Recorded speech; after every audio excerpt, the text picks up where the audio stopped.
continues on the lane widening project over here.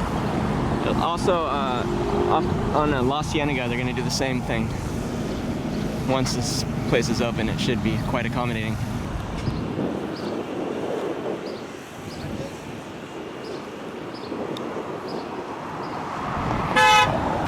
Keep heading this way to the economy parking lot if you want to get some good perspective for plane spotting.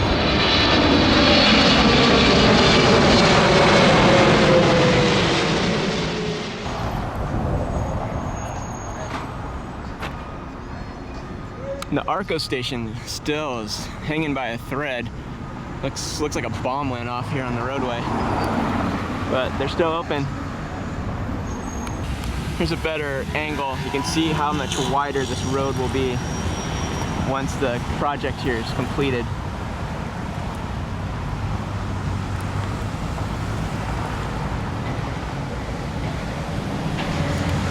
And SoFi Stadium in the background. More of these roadways here. We're off of Aviation.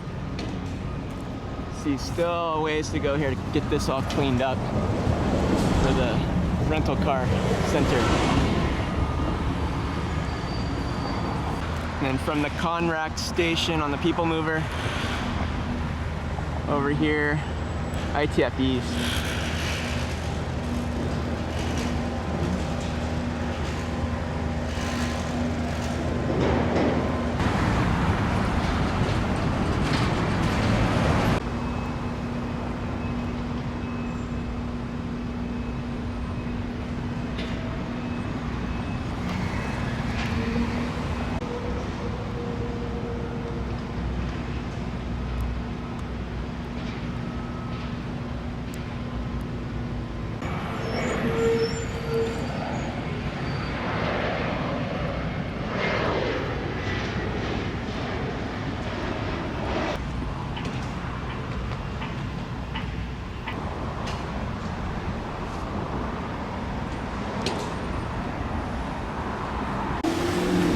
Okay.